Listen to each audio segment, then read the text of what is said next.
of diagnosed illnesses at Namugongo shrines. And FID accelerates investment in oil and gas sector.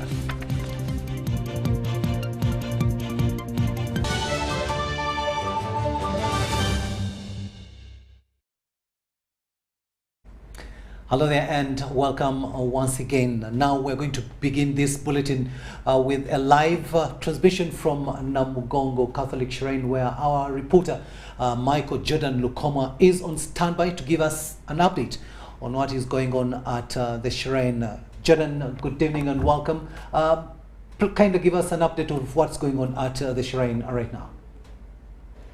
Yes, good evening, Edward. We are coming to you live from the Catholic Martyrs Shrine here at Namugongo, but as well we have also visited the Anglican Martyrs site, and we have a brief kind of information to give you.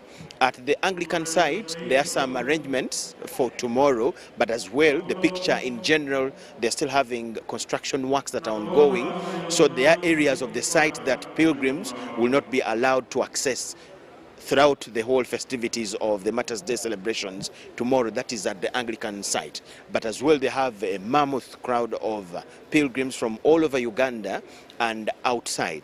Kenya, Tanzania, people have traveled to be part of this year's celebrations that side. Now, coming back here at the Catholic Martyrs Shrine, people are still here in very big numbers, but at both sides, I will tell you that the turn-up is low compared to how things were before COVID-19 and the lockdown.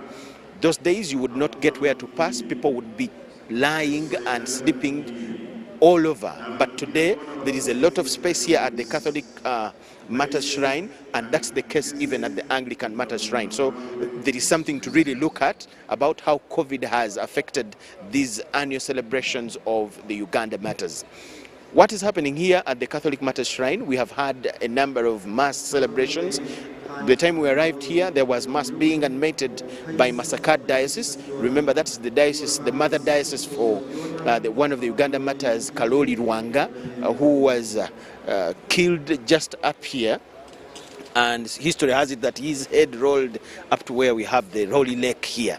And there was mass by his mother diocese, that's Masaka, and currently we have mass being animated by Mbarara Archdiocese, and it's being attended among the so many other people from Mbarara Archdiocese. There is the Deputy Speaker of Parliament, the Right Honourable Thomas Tayebwa, and if you have seen on our screen, he is attending that mass. Tomorrow, according to what we have gathered, we expect His Majesty Omukama of Toro, King Oyo Nyimba Kabamba Iguru II, he will be here to back up Fort Portal Diocese as they animate mass on the International Day Uganda Martyrs celebrations. So generally that is the picture here at both the Anglican and the Catholic shrines, Edward. Probably if there is anything in as far as the health of the pilgrims is concerned, are we having many cases of people being taken to hospital, or are they being treated from there?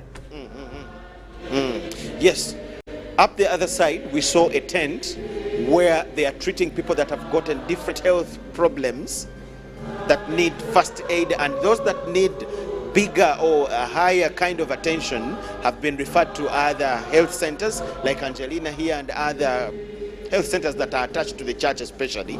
People have been referred there, but most of them are having minor complications that are being handled to see that they get through them and manage to be part of tomorrow's celebrations. Yes, Jordan, I want to talk to a gentleman, if you allow me for just a minute, Edward. Yes, please, I want Jordan. to talk to a gentleman. He's a public relations officer of Fort Portal Diocese. Yes, it's okay, go ahead. Just 2 minutes. How ready they are tomorrow. I beg your pardon? Yes, go on. Just 2 minutes. Okay, thank you so much. Sir, good evening. Good evening, sir. My name? name is Stephen Alnaitwe, and I'm the publicity and the communication chairperson for this organization. Yes. So how ready are you as Fort Portal Diocese for tomorrow? The whole world is going to be on TV.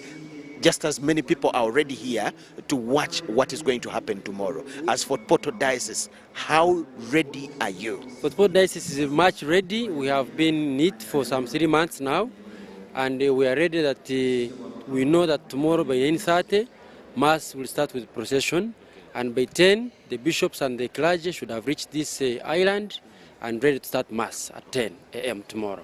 Okay. We have information that His Majesty King Oyo will be here. Yes. How true is that? Yes, we are certain that he is going to be with us tomorrow. His Majesty, the King of Toro, Rukidi IV, King Oyo, will be here tomorrow, and we are arrived informed that actually his seat was supposed to be ferried today, but because of the jam, it will arrive tomorrow. Okay.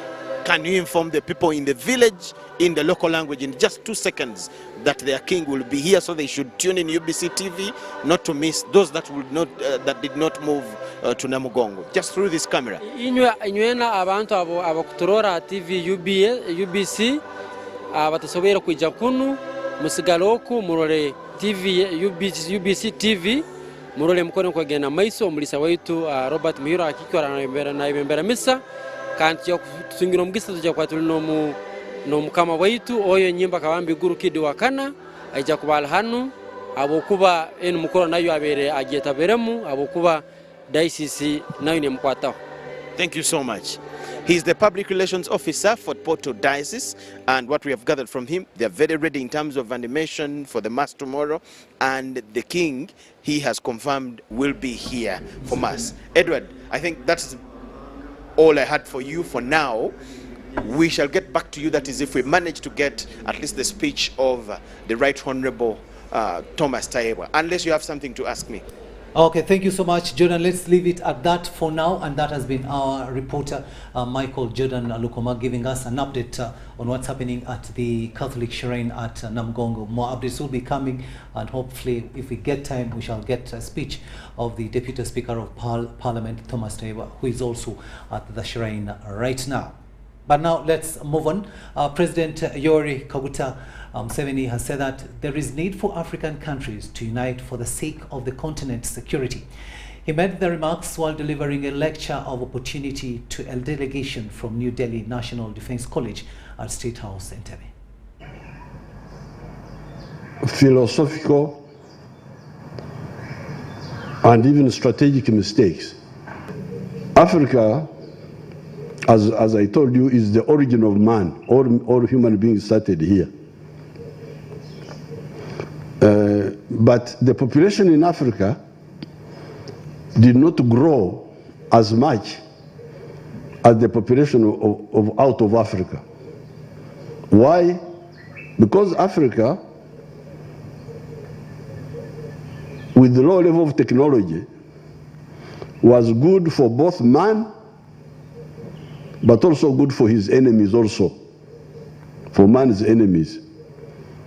The mosquito, the tsetse fly, the bacteria. This climate is good for both man and his enemies. So that's why the population in Africa did not grow so fast. Even today, India is 12 times smaller than Africa, but even today the population of India is slightly more than the population of the whole of Africa. Now, secondly, I need to inform you that many people who don't understand Africa think, and the commentators who don't know much, they talk about Africa as having many tribes, many groups. It's actually not true. Africa has got only 4 groups, 4 linguistic groups. One group is called the Niger-Congo group of languages. Then you have the Nilo-Saharan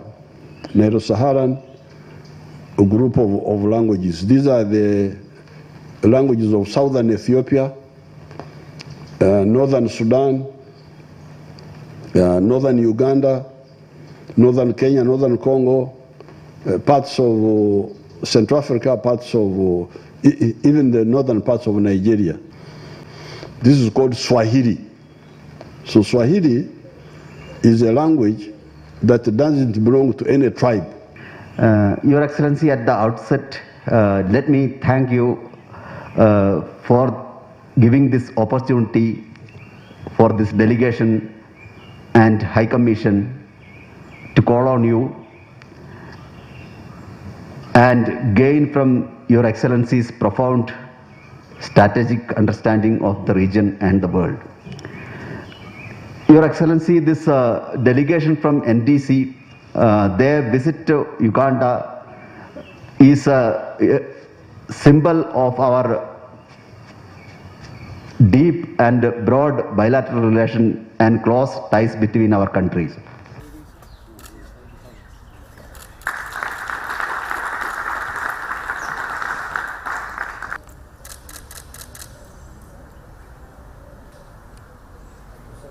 To other news now, and the opposition in Parliament has revealed intentions of leaders of Parliament to change the resolution of the whole House of Parliament to terminate the Vinci Coffee Company agreement.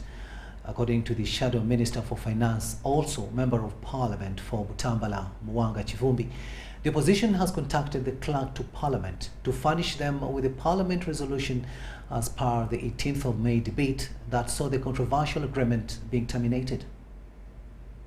Once bitten, twice shy. In a presser by the opposition led by the Finance Shadow Minister Mwanga Chivumbi, they revealed a plan by a section of leaders in Parliament to alter the resolution that was passed by the whole House to have the Vinci Coffee Company contract with Ugandan government terminated. To read to the effect that we never rejected this agreement, we recommended a review. But everybody that was in the House is aware. Chivumbi alleges that several resolutions of Parliament have oftentimes been secretly altered. He adds that the opposition has written to the Clerk to Parliament to furnish them with a parliamentary resolution as per the 18th May debate that saw the controversial agreement being terminated. The government is directed to terminate this agreement and report to Parliament within 6 months from the date of adoption of this report. Lastly, the officials who committed government to such illegalities should be penalized as a deterrent mechanism to stop similar occurrences. And you know that means at the very beginning, that agreement was narrow and void. And unenforceable under any legal regime in this country. According to the Deputy Speaker Thomas Tayibwa, in a tweet a few weeks ago, said that there is need to consider making a few changes in the agreement. He can have a personal view, which he can express on his private Twitter handle. But as the Deputy Speaker of Parliament, he has an wholesome obligation to communicate as per the resolution of Parliament. While this is permissible under rules of procedure, it is likely to become an area of abuse if not guarded judiciously. Chivumbi says when Parliament returns from recess, reforms will be pursued to ensure open access to the resolutions of the House, as is the case with the Hansard. Shamim Naiga and Gloria Gutabenji, UBC News. Prima Kwagala is the 2022 winner of the prestigious European Union Human Rights Defenders Award Uganda chapter. A lawyer by profession, Prima is praised for repatriating over 50 women trafficked to the Middle East and also helped many women who were unjustly locked up during the COVID-19 pandemic. We have this story. Since 2012, the European Union Human Rights Defenders Award has been awarded to Ugandans working in the areas of freedom of expression, child protection, women's rights, rights of disabled people, and environmental rights. It is an important event for the EU because we really try to pay attention to civil society and what people are doing in civil society to uphold the human rights in this country. It's not an easy job to do that as a human rights defender. This year's winner, Prima Kwagala, has been recognized for her outstanding work towards the repatriation of several Ugandan women who had been trafficked and trapped under difficult conditions in the Middle East. Some really, for lack of a better word, arrogant Ugandans that, once they have sent these girls, it's like they have sold them. Take their working permits away, their travel documents, and the poor girls find it very difficult to come back. And yet, even the ministry has put in place guidelines for what should happen what happens to this person when they're out of the country. 2022 marks the 11th year in a row of the awards. It recognizes the courage and determination of human rights defenders who work under very difficult circumstances. The country is finding it very difficult to regulate that labor exploitation because, the rate of unemployment is so high.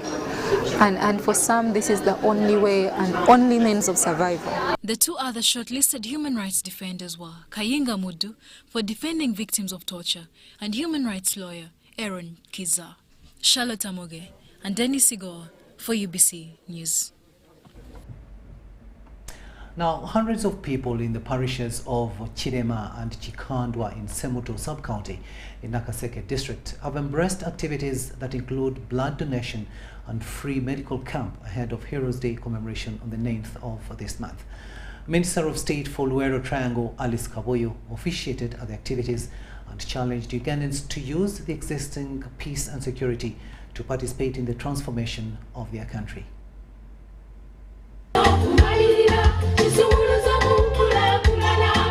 Minister of State for Luero Triangle and Rwenzori Region, Alice Kaboyo, has challenged veterans and Ugandans at large to tap into the existing peace and security to participate in the economic development and transformation of the country. Minister Kaboyo officiated different activities like blood donation and medical camp organized ahead of the commemoration of the National Heroes Day slated for 9th June this month. At Chikandwa Parish, the minister laid a wreath on the 9 heroes who played a critical role in the liberation struggle. It is here that Minister Kaboyo disclosed that her office has revised a new strategy to reach out to individual families of the veterans by encouraging them to form family circles. To organize families now, because these families of our civilian veterans were affected very much. You have had many people were killed, so the family heads died, and they lagged behind in development. That's why we want to support families so that they can come up. The people of Luero highlighted some of the key areas that need urgent intervention, like the improvement of the education services, including the establishment of a secondary school in Chirema Parish. Schools really need the help. For example, they need toilets. The children, they do lack scholastic materials because when you look at our parents, they do really need a lot because they do need a lot of help. I have heard that children from this area have to walk all the way to Kapeka. So this one, I will have to write to the Ministry of Education and follow it up to make sure. It is a long overdue pledge. The senior presidential advisor in charge of National Resistance Army Archives, Sarah Bananuka, challenged the Ugandans to reflect on the country's political history and focus on transformation. That was the group that attempted to liberate this country in 1972. So we also consider them, we record them, so that the history of this country, especially to do with the civil wars, is recorded, and for the future young generations to know what happened. The National Heroes Day will be commemorated at Kololo Ceremonial Grounds on 9th June on the theme commemorating our heroes and heroines, an opportunity in consolidating efforts in securing Uganda. Adiana Kuti, UBC. Thanks, Adiana Kuti, for that report there. Now let's go back to Namugongo, and of course there are so many people that have gathered, pilgrims inclusive, that have gathered to, to pray and also remember the martyrs, the Ugandans who shed their blood because they refused to renounce their Christianity. Now, Ivan Kawa has been in Namugongo and now reports on how security has been beefed up to ensure law and order. Pilgrims continue to arrive at Namugongo to commemorate 3rd June, a day when Uganda martyrs were killed on orders of Kabaka Muwanga Basamulekere. Security has been tightened to curtail any form of inconvenience from potential disruptors of the event. Motorists were not allowed along the route to the entrance of Namugongo, hence free movement of the pilgrims. At the Namugongo Shrine, UPDF and military police presence, combat security vehicles, snipers, foot, motorbike patrols and air surveillance have been the routine. Pilgrims were checked thoroughly while entering the shrine. Sniffer dogs were used at some entrances. Tugenza okutuuka wano ng'ate tebatusumbuwa nnyo nti ate gira bino nti ate leka tukebere bino bakebera ekisaanidde tebatulwisa engeri gye tubadde ne tukooye era lwatuuseewo ne batuyambako obuyambi ne tuyingira nga naye munda bwe tuyita waliwo omusirikale badeployinze ate mu ddembe. Kampala Metropolitan Police Deputy Spokesperson Luke Oyesigire confirms arrests of some criminals at the event.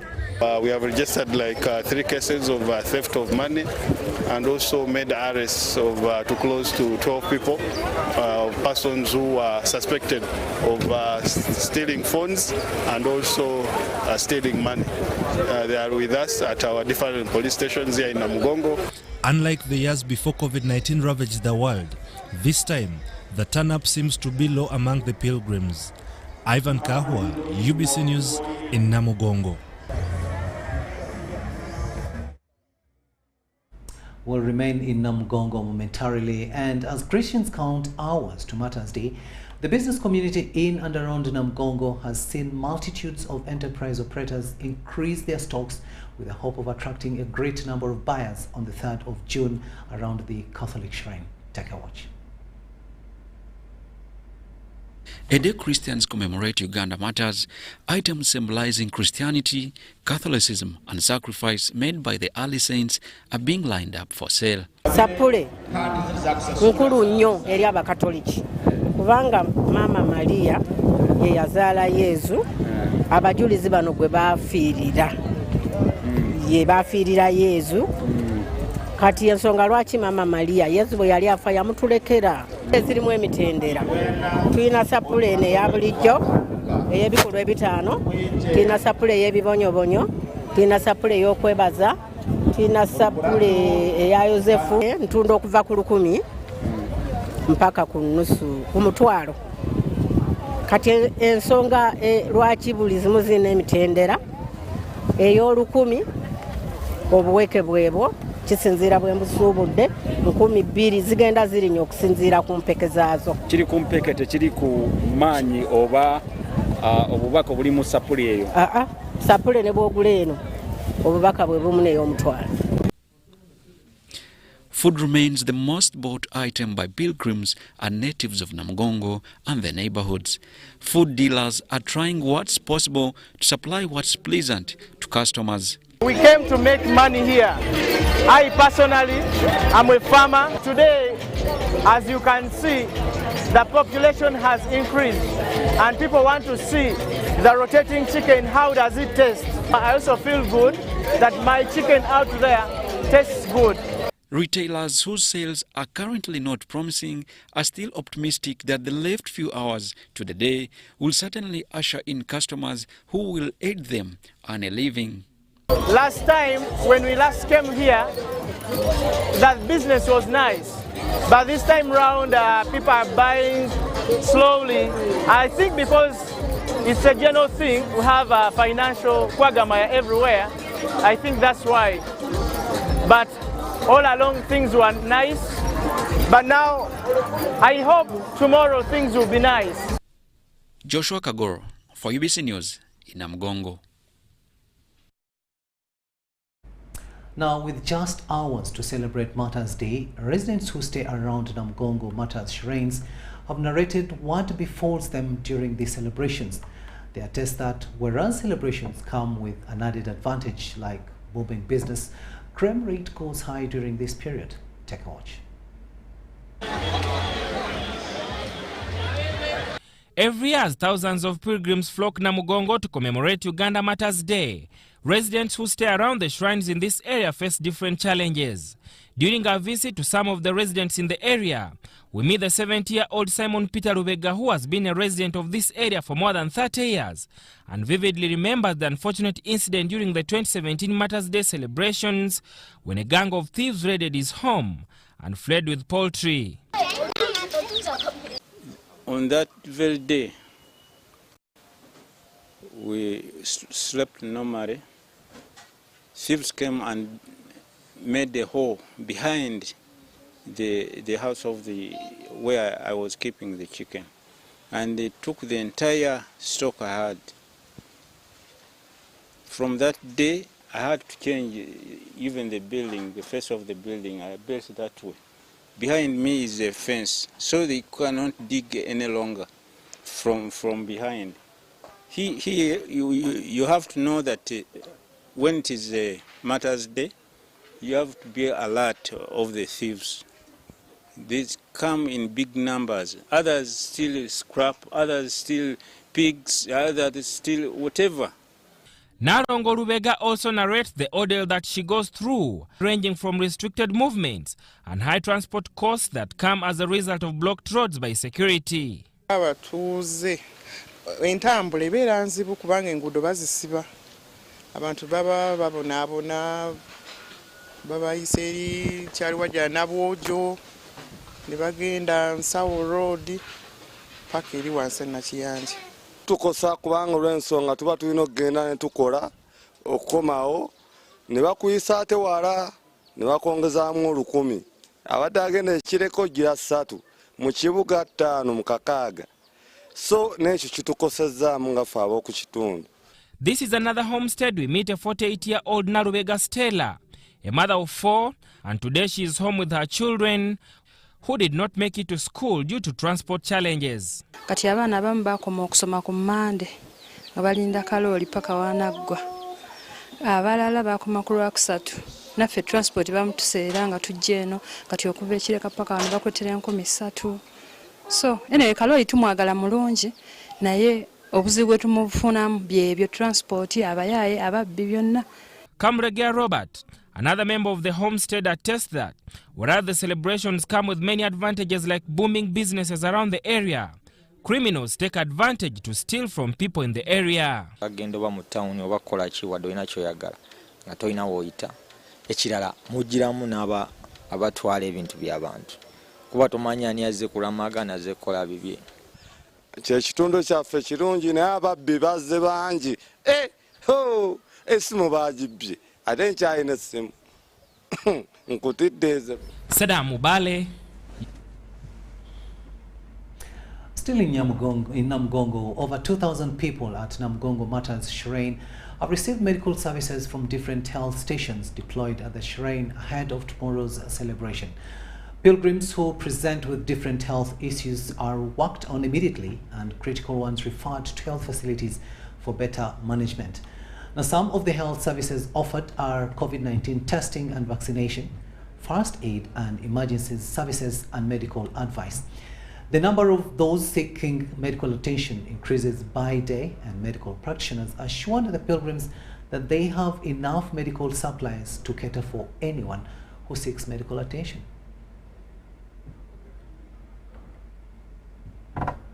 Country and most regions of Mbala and Sironko. Mainly the patients we are seeing are those with leg pains, back aches. We've also seen a lot of malaria among our pilgrims, especially those who came from far. And we are able to test them at this point, as well as give them medication.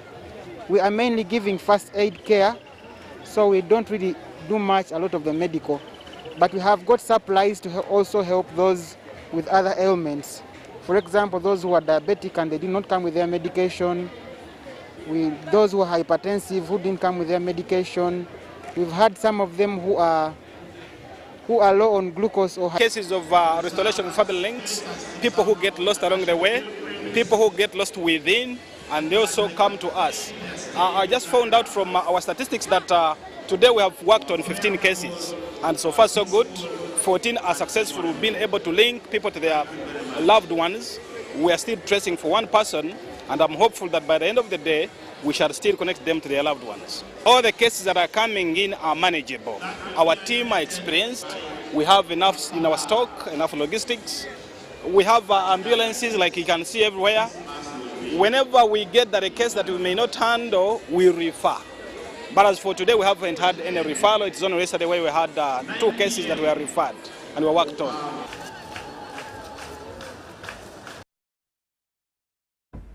It's just hours to the 3rd of June, and we continue profiling more Uganda martyrs that sacrificed their life for Christianity. Today we profile St. Gonzaga Gonza, the patron saint of prisoners.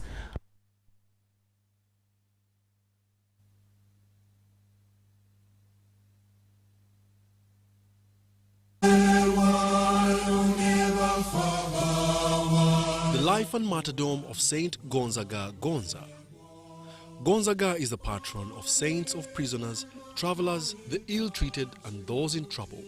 He was a morally exemplary Musoga boy whose father was Gonza of the family of Zibondo of Bulamoji, belonging to the Bushback clan. His mother is not known. Gonza first lived in Chigungu at Busambira village, but later migrated to Bulamoji, where he was born. He was captured by Kasoma Tegusaga Bulusi, who treated him as his own son. Gonzaga behaved very well. He was obedient, trustworthy, intelligent, and hardworking.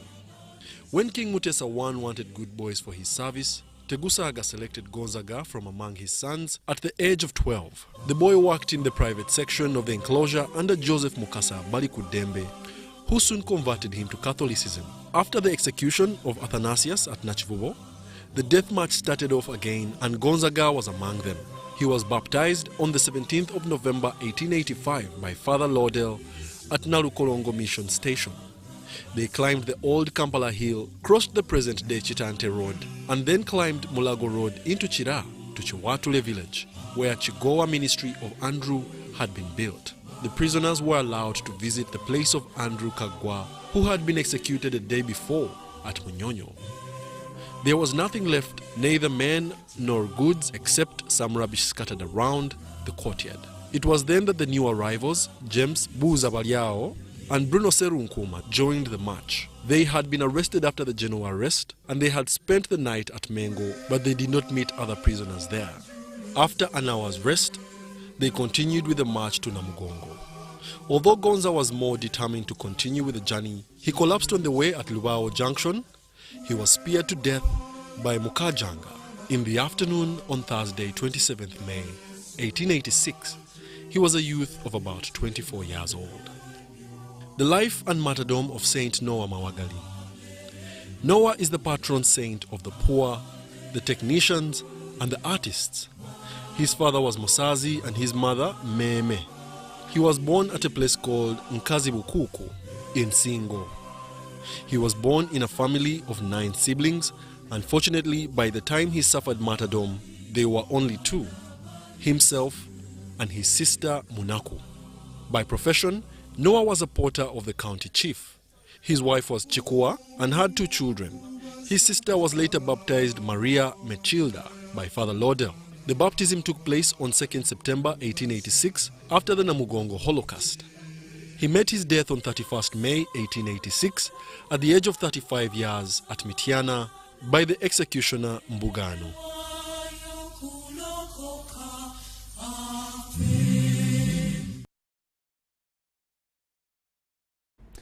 We're now going to get a short break, but still to come on this program.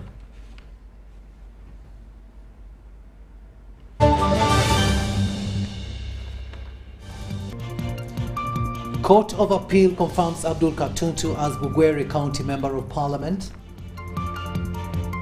Uganda's energy and oil sector still on track despite effects of COVID-19.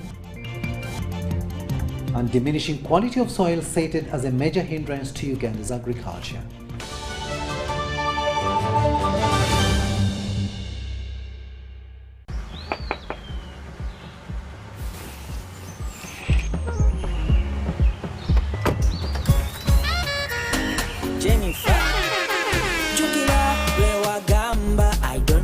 waka. You bust the ice through me about my waka. Now come and see for yourself, see my waka that I got with Momo Nyabo.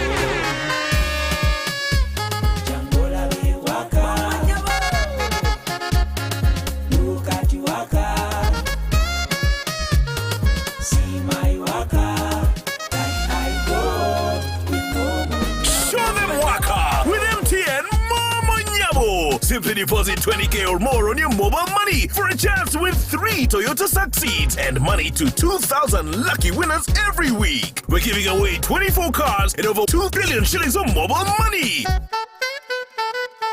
Are you a player in the tourism sector with a struggling business following the COVID pandemic? UDB, in partnership with European Union, is providing financial assistance to businesses operating in the tourism sector. You can access subsidized loan with grants, loan with a tenure of up to 5 years, free business advisory services, and free environmental impact assessment. Visit www.udbl.co.ug/call for applications to apply. Deadline for submission is 31st October 2022 at 5 p.m. For more information, please call 0414 355 509.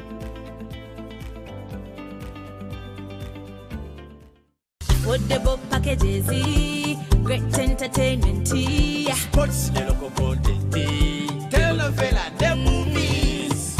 There is something for everybody. Everybody, Go TV. This is where great stories live. Get the best entertainment for any budget. With GoTV, you will have great entertainment for as little as 13,000 Uganda shillings per month. GoTV, great stories, Zidiwano. GoTV Uganda, love it. Get connected today with the My Airtel 4G smartphone and enjoy free data for 1 whole year worth 86,500 Uganda shillings. That's free 2 GB for the first month and free 1 GB for the next 11 months at only 250,000 Uganda shillings with free data for 1 whole year worth 86,500 shillings, making the effective price of the 4G phone 163,500 shillings only. Airtel, the smartphone network.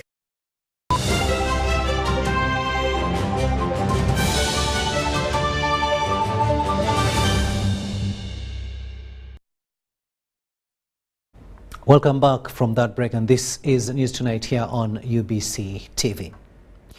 Now, the coordinator and focal person for Parish Development Model Program in Kampala, Hajat Asya Kinabi Navisere, has vowed to crash down all embezzlers of government funds meant to benefit citizens. Kinabi made the remarks while sensitizing beneficiaries of the program's funds in Kampala to be released soon. It's the second day of the sensitization of Kampala citizens on the government program of the Parish Development Model. Kampala residents hailing from Central Zone turn up in big numbers for the educative exercise about the most recently launched Parish Development Model Program initiated by government to uplift subsistence domestic earners to eradicate poverty. The exercise that started yesterday in Kawempe Division has called for a mass attendance by central dwellers from Kampala groups that included Kamocha 1, 2, 3, Kololo 1 and 2, and Nakasero with the Hajat Kinabi leading the exercise. Yensonga lwaki tubagamba nti nga mufaanaganya omulimu twegatte wamu bwe tuba okusharinga amagezi tukasharingire wamu. Smaller business operators who attended the training applauded the organizing team, lamenting they now have information on how to put the funds to good use. Twasooka ne tukitwalanga ekyokuzannya naye ebbanga litukituddemu nga tusoma nga tuyigirizibwa tulaba nti kirina omulamwa era kituwadde amaanyi tubafe abatayina busaasizi kyekiseera olwaleero akantu kaabwe kabatuukeko bulungi. The organization or these groups, they have helped us a lot. We got this money actually shared by groups. So when we got the money in a group, we managed to use it according to how somebody earns my lives, because at the end of the day I get what? I get daily bread. Hajati Kinabi also visited Nakasero 3, Kagugube, Old Kampala, Nachivu Shauriaka, among other groups who gathered at Bati Valley Primary School. At Nashivubo Blue Primary School, where she met Chisenyu 1, 2 and 3, Nakasero 1 and 2, civic and industrial area groups, Hajati Chinabi elaborated on the different groups to receive the funds, among whom are persons with a disability. The funds is well proportioned amongst the youth, who are supposed to take 30%. The women are supposed to take 30%. The PWDs have been allocated 10%. And people with disabilities have also been allocated 10%. The remaining 20% will be shared amongst the remaining stakeholders. Hajati Chinabi, however, says, unlike the initial programs started by government that were dominated by bureaucracy, parish development model won't give room for such mischiefs. In the PDM 1, by making constitutions for the beneficiaries, we have also made bylaws available free of charge, and we have taken services to people at the parishes, where people were being called in big offices to line up and sign for whatever they have to sign for. Under the PDM, we have made ourselves available to the locals. Ivan Juko, Susan Nabugute, Tony Senabulia, UBC News. Let's now go back to Namugongo, where Jordan Michael Lukoma is on standby to give us more updates, and we understand he is with the Deputy Speaker of Parliament, Thomas Tayebwa. Jordan, if you are ready with the Deputy Speaker, please go ahead and give us the updates from that Shireen.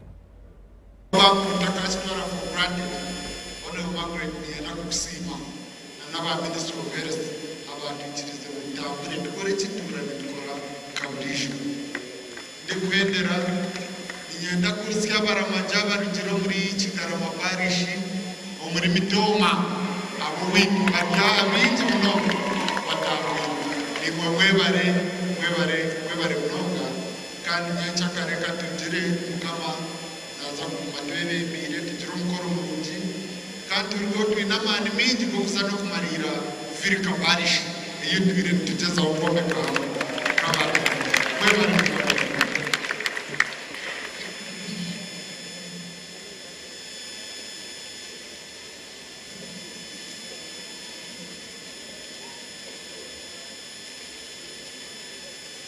Mwemere tumalire.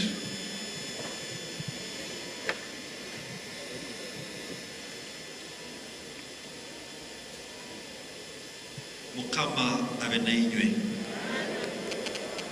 Ruhanga musozo byona omugisa sitwe na mwana na mwebikirire. Nisehwire ngene no usinge.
Yes, we thank you so much for watching.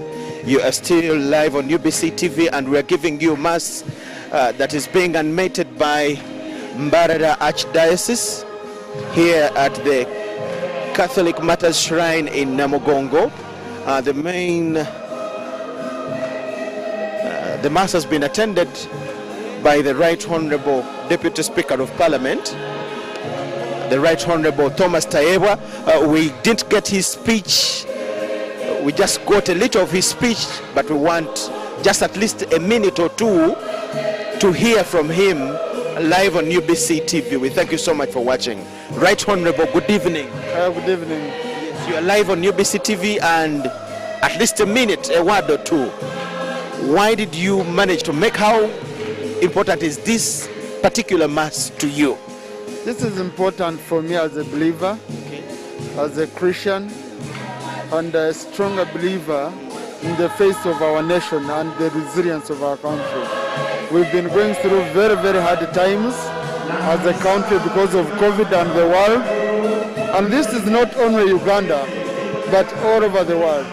But again, we have very many Christians who are being persecuted all over the world. So we are praying for them to have the faith, to have the resilience of the Uganda Martyrs. The Uganda Martyrs serve as a living example to other Christians being persecuted, that they are being persecuted, but they should remain strong in Christ. One day, their faith will liberate their country. As Parliament, in your endeavors and plans, how are you supporting such arrangements, such systems in our country? First of all, we first appropriate. When the President made the pledges, in just 1 hour, Parliament had already passed a resolution to ensure that 500 million, 1 billion comes to the Catholic shrine. Therefore, Porto is going to use 500 million for renovation of Virica, and then 500 for here. We also appropriated 600 million for the Anglican shrine. And then as Parliament, we contributed 50 million for the Catholics here and 50 million for the Anglicans. I personally contributed 10 million here and 10 million for the Anglicans. So you can see, and very many MPs made huge contributions. So we really believe this is a very, very important day.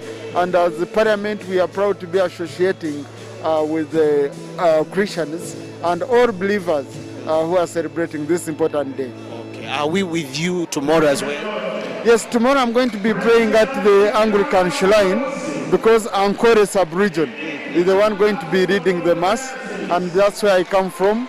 So I had to pray with Fort Porto here today, but tomorrow the Speaker of Parliament is going to be here. We usually share duties. So I'll be at the Anglican shrine and the Speaker will be here. But in spirit, I'll also be with the believers here. This is an international celebration in Uganda. What would be your message in that camera to a Ugandan watching you as we wind up?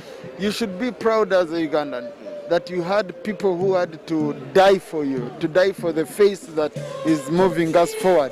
We're a country whose motto is very clear, that it is for God and my country. And that could only be derived from the sacrifice that these martyrs made. So we need to keep interceding for them, or to pray for them, so that they can intercede for us. But above all, we should practice what they preached. They are not here to enjoy whatever they died for, but they are there in the heaven praying for us and looking at us and being proud of us. So I pray for us to keep believing as a country and always put God first in whatever we are doing. Thank you so much, Right Honourable. To you watching UBC TV, that is the Right Honourable Deputy Speaker of Parliament, the Right Honourable Thomas Tayebwa, and that's the little we could share with him. He managed to share with us that he will be at the Anglican shrine because his home area, his home diocese is the one animating service tomorrow the other side. So that's why he came this side this evening, but the Speaker of Parliament will be here tomorrow. We thank you so much for watching. That is all we had for you tonight. In as far as live updates from me are concerned, let's get back to you early morning tomorrow, live throughout the end of the activities. Bye-bye for now. Our reporter Michael Jordan Lukoma there, of course, having a word with the Deputy Speaker of Parliament, Thomas Tayebwa, and of course giving some good words there, and that Ugandans should be very proud of those people who decided to share their blood for this country and not to renounce their religion. Moving on now, NRM members in Bushenyi have been struck by the demise of their member Idris Kamuntu, who passed away in the wee hours of Wednesday at Mulago National Referral Hospital, where he has been battling hypertension. The late's body will be laid to rest tomorrow, Friday, in Kanungu, Bushenyi district. The team hailed the late's resilience and support for the NRM party, with the widow asking President Yoweri Museveni to support the late's family and offspring. NRM members, NRM Secretariat, headed by Right Honorable Richard Todong, the NRM Chairman, His Excellency, the President of the Republic of Uganda, General Yoweri Kaguta Museveni. We will greatly miss Engineer Kiza Idil Kamuntu.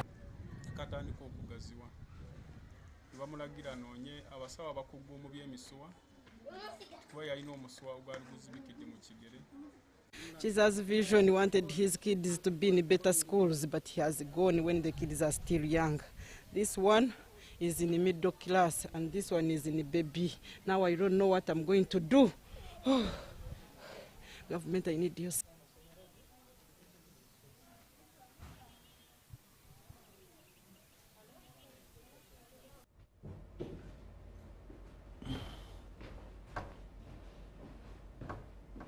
NRM Secretariat, headed by Right Honorable Richard Todong, the NRM Chairman, His Excellency, the President of the Republic of Uganda.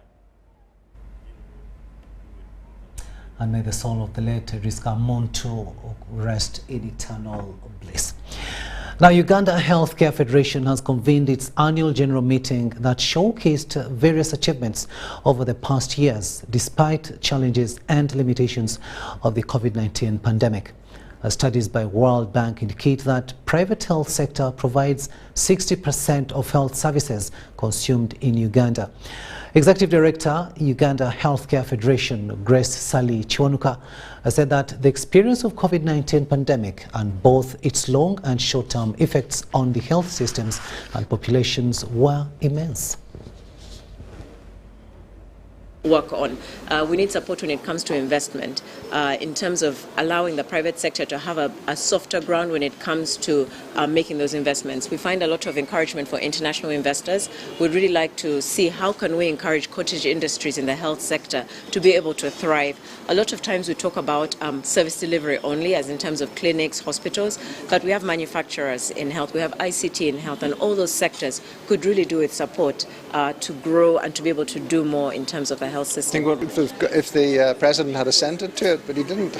So I think it's gone back through Parliament again, and the UHF have certainly been involved with the Parliamentary Committee on Health and making recommendations as far as health insurance is concerned, and we hope that this bill will go through, and then UHF will be highly involved in the actual, because a lot of the bill is very broad and a lot of the details, differences in the detail, UHF will definitely be highly involved in terms of advocacy and lobbying in the details of the regulation, how the scheme is implemented. So we made sure that health is one thing. I mean, you don't insurers as well. And if we look at what's happened in Tanzania, they've had their national health insurance in place for over 20 years, and it's crowded out a number of private health insurers. So we're trying to make sure that as Uganda, we don't get to that point. So we've made sure that the bill recognizes that we do have community-based health insurance, we do have space for private health insurance, and on top of that, those private insurers, remember the national health insurance is not going to cover absolutely everything at all providers, and limitless benefits. So there's a value proposition that the private insurance bring to the table, which gives a second channel for those who want a richer, a broader, and even an international insurance cover. So there's room for everybody. 2 trillion shillings is needed to enhance salaries of civil servants and also solve challenges they encounter while on duty. This has been disclosed by Minister for Public Service, Muruli Mukasa, during a baraza at the Archives and Records Center, Wandegea. Teachers, health workers, the judiciary and engineers are some of the professionals prioritized by the Ministry of Public Service for salary enhancement. On many occasions, health workers and scientists have expressed concern over salary enhancement, making the concerned parties to intervene. We need something like close to 2 trillion shillings. 2 trillion. then we'd have an increment, even first increment across the entire service. The Minister for Public Service, Muruli Mukasa, however, asked government to ensure that issues of civil servants are addressed for proper service delivery. However, the 2 trillion has not been passed. Will we be able to score the 4 million targets, 4 million shillings? Yes. For all graduate services, including teachers? Yes, we shall. We are working out. We shall. That's why it is taking long a bit, because after all, there are problems actually with the money. The money is not enough, and there are many challenges. But we are trying to say, okay, let's take a hard decision. Muruli Mukasa is optimistic that the judicial officers are to offer quality services following an increase in their pay. So enkyukakyuka zino zibataddewo zituwa essuubi nti yes emisango obungi bw'emisango bijja kukenda ate n'abalamuzi. Federation of Uganda Employers, through the Ministry of Education and Sports, has launched a continuous professional development program for TVET teachers and managers slated to start next month. The program aims at equipping learners with life skills and career guidance to enable them transform theory into practice. Before the new curriculum was introduced, learners used to study everything without a clear path and knowledge of what they want to be in future. So many students undergo career guidance but never yield from what they study because those who trained them to choose courses are never in those positions, according to the Commissioner of VET Trainers Training Research and Innovations, Joseph Chikomeko. While our learners are in schools, career choice and career development is at low ebb. The project comes in to support us in that area, and then a career guidance book, a new one, but then in the line of agro-processing and post-harvest management developed, and then people are being trained. That is so critical, but still to support our people such that we have a better generation to come. For the learners to see, to reflect on that, and then see how does it fit in the society. Chikomeko is optimistic that this program will also address challenges in agricultural processing. To ensure that learners really learn from reality, not talking about a processing machine and they have no idea. This pen, paper, pencil learning should cease, and then you go to the reality. Possibly that one will help us to take this institution to the agriculture to another level. While launching the Skills Gateway platform, Bear2 training program, and the Career Guidance Handbook and Curriculum on Agro-Processing and Post-Harvest, the Permanent Secretary, Ministry of Education, Katie Lamara, urged the beneficiaries to make the best use of the opportunity to grasp as much as they can. This training will add value to your managerial skills and make you good managers of our TVET institutions, because we look up to you to ensure that the reforms we are now implementing are successful. The Skills Gateway, which we will launch today, is a key milestone by the project to the TVET subsector. It is pleasing to note that potential employees will be able to interact with employers without physical movement in search for jobs. She added that the launch altogether will go a long way in helping the youths appreciate and enhancing their employability. Shaidat Nasaku, UBC News.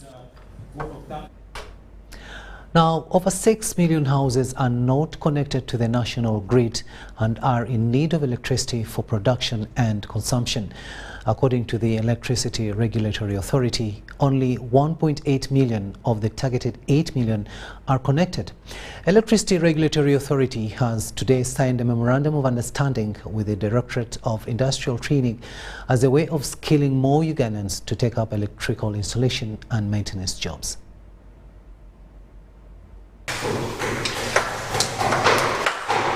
A big percentage of Ugandans usually employ semi-skilled electricians, popularly referred to as kamyufu, to make electrical installations and repairs. This comes with a risk. Many electrical-related accidents occur due to use of semi-skilled personnel. For this reason, Electricity Regulatory Authority Uganda has entered a partnership with the Directorate of Industrial Training to assess the award certificates to competent electricians. The number of these electricians is expected to increase, paving way for effective implementation of the electricity connections policy. Electricity Regulatory Authority will feed into the curriculum at the Directorate of Industrial Training because we are close to the market, we are close to the private users of these electricians, we are close to the electricity supply industry. So we will work together to feed into the curriculum, to feed into the policies and plans so that the products are relevant to the industry. The Directorate of Industrial Training will conduct assessment and certification of all electricians, develop assessment training packages and conduct training of assessors and verifiers. In DIT, you cannot do what you don't know.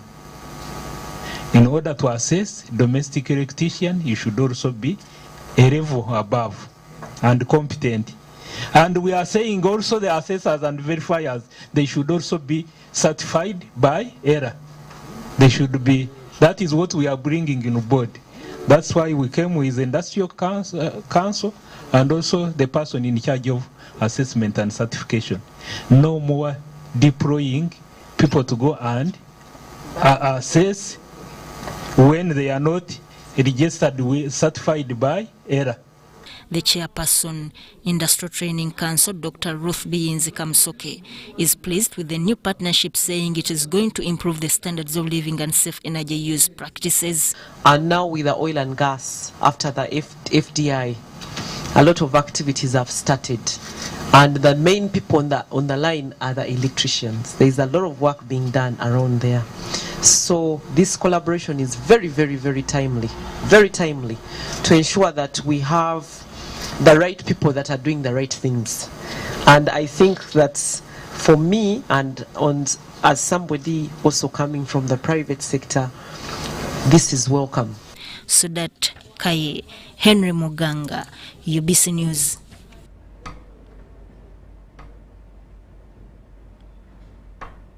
Let's now take yet another short break, but still to come in this program.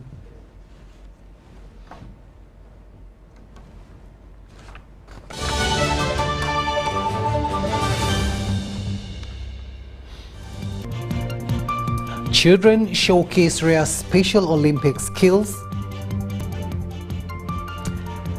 And Uganda Dance Sport Federation continues its surge. Uganda now ranked first in Africa.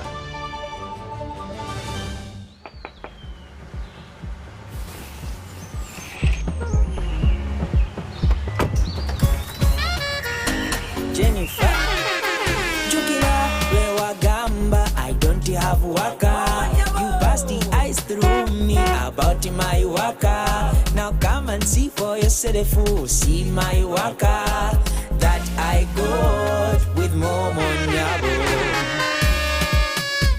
Jambola be waka, look at you waka. See my waka that I got with Momo Nyabo. Show them waka with MTN Momo Nyabo. Simply deposit 20K or more on your mobile money for a chance to win 3 Toyota Succeeds and money to 2,000 lucky winners every week. We're giving away 24 cars and over 2 billion shillings of mobile money. Fun is our flavor. When we're together, the vibe is pretty alright. Our taste is pretty awesome.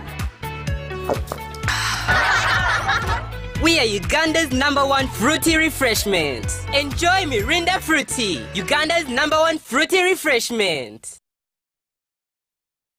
The Kabaka Birthday Run 2022 is back on Sunday, 3rd July 2022 at Lubiri Mengo. This year, the run will be physical and will be flagged off by Sabasaja Kabaka at 7 a.m. Come out in large numbers once again to Lubiri Mengo. Run for a cause to fight and end HIV by 2030. Buy your ticket today at 15,000 Uganda shillings from Airtel shops at Tobani Center, New Taxi Park, ShopRite Building, Benchwanka Street, Majestic Brands Office at Bulangi. Musange Mengo. You can also buy your ticket using Airtel Money. Dial *185*5#. Select Payments, select Kabaka Run, and follow the prompts to complete the payment. Kabaka Birthday Run 2022 is brought to you by UNAID, CBS, BBS, and Airtel, the smartphone network. The Tales of Kasozi, brought to you by Uganda Communications Commission. Hello? Hello? This is Kasozi. How can I help you? Hey, Kasozi, my brother. Long time. We last met when we were at campus. It's been a while, but you are the person I'm looking for. Campus? Really? Hey, you don't remember me? Okay, so how can I help you? I'm stuck in Gulu making millions, and I need to urgently send money to my sick mother. But I can't find any mobile money agent near me. I've sent the money to your phone, as you can see the message. It might take a few minutes to come through, but I urgently need you to send the money to my mother. Let me send you her number, and you send it to her chap. My friend, I'm afraid your mom is going to die. What? Because I don't know you, I never went to campus, and I'm also in Gulu. So can we meet at CPS, we talk about it? Stay tuned for what Kasozi does next. Tofera. Refrain from unnecessary engagements with strangers over the phone. This message is powered by the Uganda Communications Commission. Beat the back-to-school hustle today. Pay school fees conveniently using Airtel Money. Dial *185#. Select option 6, school fees. Select to pay using Bridge Schools, School Pay or Beg Pay. Select option 1, pay fees. Enter student number. Enter the amount. Enter the PIN number to complete payment. Airtel Money. Instant, secure, borderless.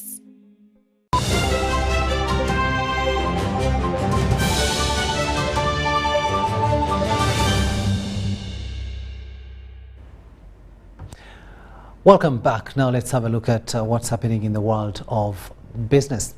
Uganda's mineral and energy sectors have progressed successfully and registered critical and important milestones in the last 1 year. Now this is in spite of the COVID-19 pandemic and resulting impacts. In this special report, Dennis Sigoa examines some of the major sector successes and bottlenecks in the current fiscal year. The achievements registered are both on the policy front and the investments. On the policy front, key pieces of legislation were passed by the 11th Parliament. They include the East African Crude Oil Pipeline, ECOP, Special Provisions Bill 2021, Electricity Amendment Bill 2022, and the Mining and Minerals Bill. If we are delayed in passing the ECOP bill, the whole process would go back to negotiations that had taken 4 years to negotiate. So I'm a very happy chairperson. Secondly, I must say that the National Development Plan 3 focuses on the mineral subsector as one of the areas where we can add value for socio-economic transformation. The signing of the final investment decision in February this year was historic. The commitment by the joint venture partners Sinuk and Total and government to fast-track oil and gas production has already led to sharp increase of foreign direct investment as the country strives to realize the 2025 oil production target. This project, as people are saying, is a very important one for this region. You hear that in the next few years, Mr. Puyani and the Sinuk people, they are going to put in $10 billion in this effort. This oil can make some contribution, and it's most welcome. And I salute and congratulate the Total Energy and Sinuk for finally reaching final investment decision, because I was getting a bit impatient. Announcing the first oil to come out in 2025 is not only a social statement, socio-economic statement, but a political statement for us as Ugandans and also as East Africa at large. Investment in the oil and gas sector has increased in the recent years from approximately $180 million in 2020 and $500 million in 2021. These investments are expected to increase to about $3 billion in 2022. I've been impressed by the level of local content I'm seeing there in the companies which have been contracted to do the work, and their subcontractors, and the Ugandans who are on the ground already earning, working, gaining skills. I'm sure by the time the sector peaks in terms of activity, many Ugandans would have been able to get fully integrated in the sector, take full advantage.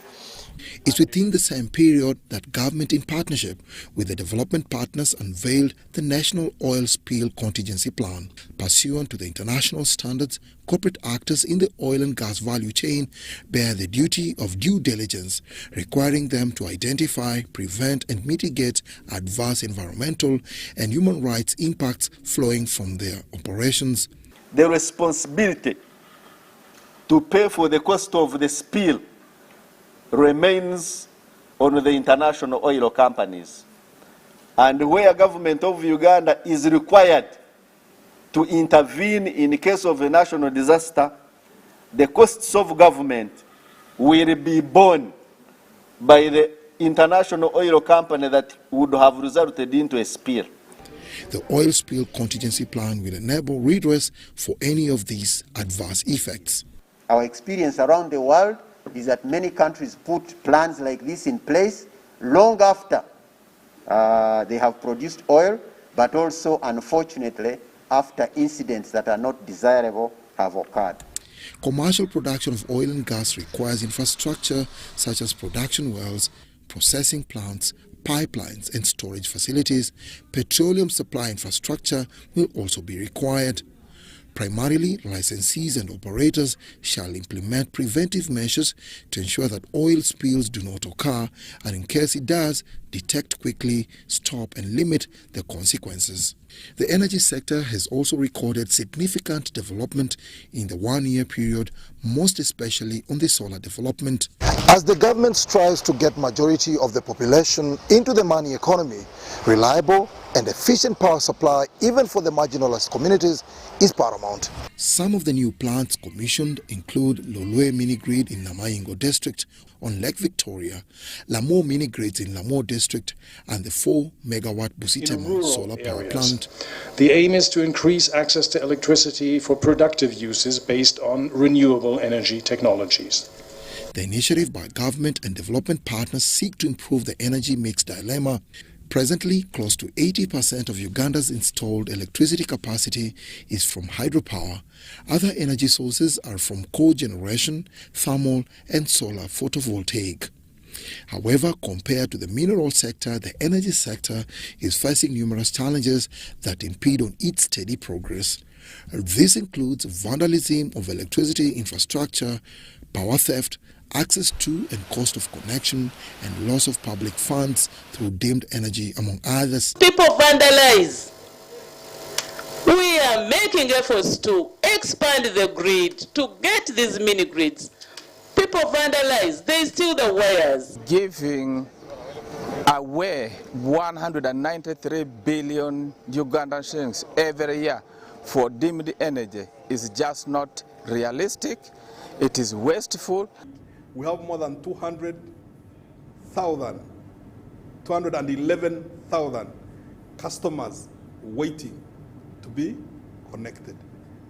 Given that the obligation to fund those connections rests with the government of Uganda, when the government of Uganda provides the funding, we will connect those customers faster. With the effective implementation of the new sector policies, there is hope that most of the challenges grappling the sector will be history. Dennis Igoa for UBC News.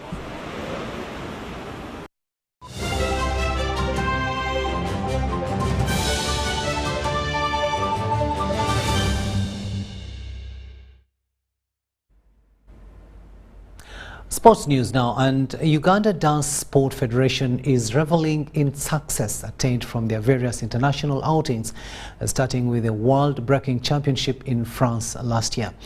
On to this, they added another formidable performance from the just concluded World Dance Sport Federation Breaking for Gold series in Montpellier.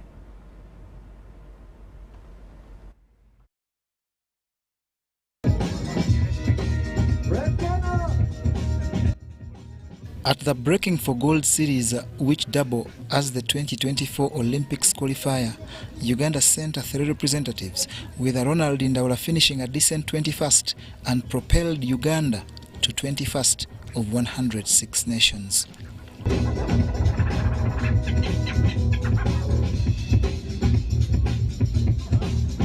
Importantly, Uganda now tops the African ranking, followed by Senegal.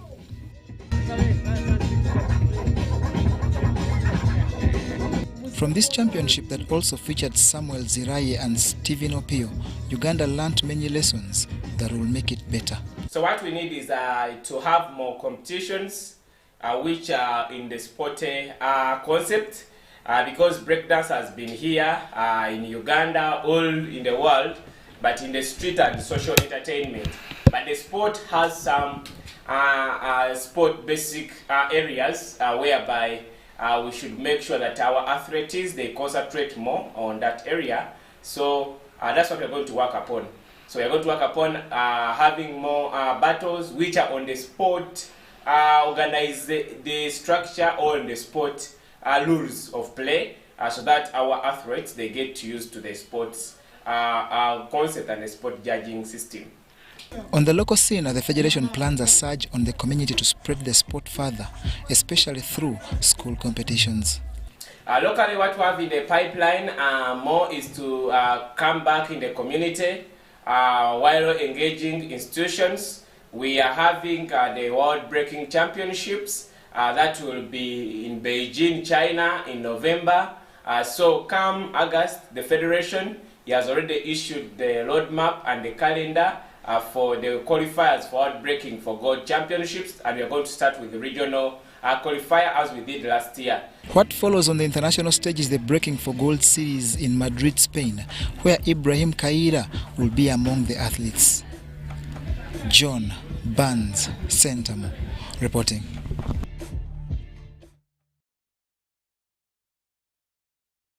And Sentamo's dance sports story brings us to the end of this second and final bulletin for this day, Thursday, the 2nd day of June 2022. Thank you so much for having kept us company. My name is Rukidi Edward Kiinangoma. I wish you a blessed night.